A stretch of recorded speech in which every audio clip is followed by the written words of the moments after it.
Football season is finally over in the Northern Hemisphere. You know, the leagues around Europe, some of the teams won, some of the teams lost.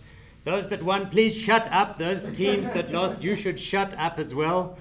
In Germany, the Bundesliga, the team Hamburger SV from the city of Hamburg was thrown out of the league, relegated for the first time in its entire history.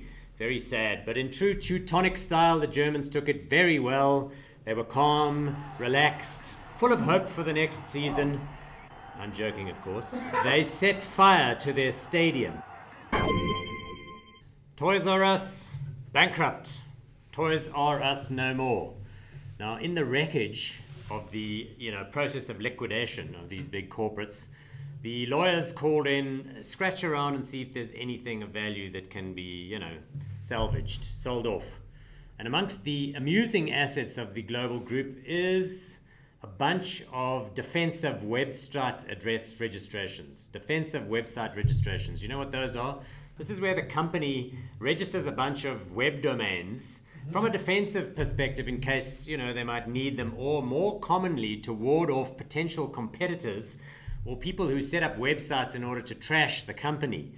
Now, those are not going to be particularly useful, but some of the examples here are quite amusing. So, for instance, they have two that I think are not going to get them anything at all. It's things like I hate toysrus.com and toysrussucks.com. Now, that's pretty common. You've seen cases like this where companies...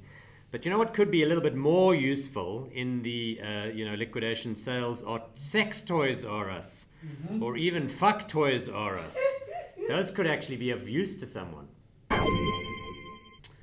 This is getting serious now. I'm talking about feet washing up on the beaches in Canada. Ew. Yeah, exactly. Just a foot in a shoe, typically a running shoe or a hiking boot. Over more than a decade, these have been washing up in Canada.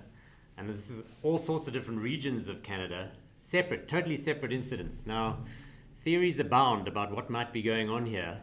But the Canadian authorities, as boring as ever, are sticking to their story, which is that it's totally coincidental. And that bodies that end up in the water, naturally separated by the waves, and then the shoe and the foot, and so it washes up on the beach. I don't know so much. I think this is a foot fetishist serial killer at work. Yes, this comedian comic cartoon has it right, if you ask me. It's a boot. A boot what? Right, the Robin Hood founders are billionaires. What? That's crazy. That's like finding out that Robin Hood and Friar Tuck and Will Scarlet are all making out and making mad coin. Hang on, let me explain. Robin Hood. What is Robin Hood? Robin Hood is a stockbroking business in America. So a couple of years ago, these two young Silicon Valley guys decided to launch a stockbroking service where it was completely free to trade. In other words, zero brokerage.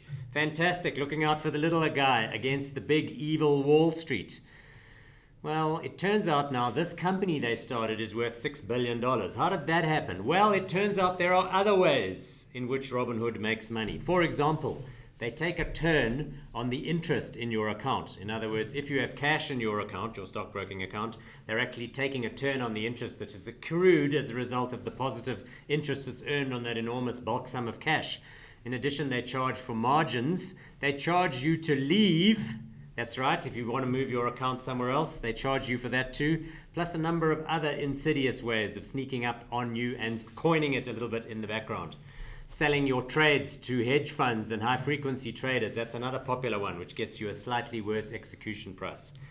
Any event, Robinhood, there you go. A placement with venture capital funds valuing the total firm at over $6 billion. The two founders, two 30-year-olds, are both worth northwards of $1 billion each.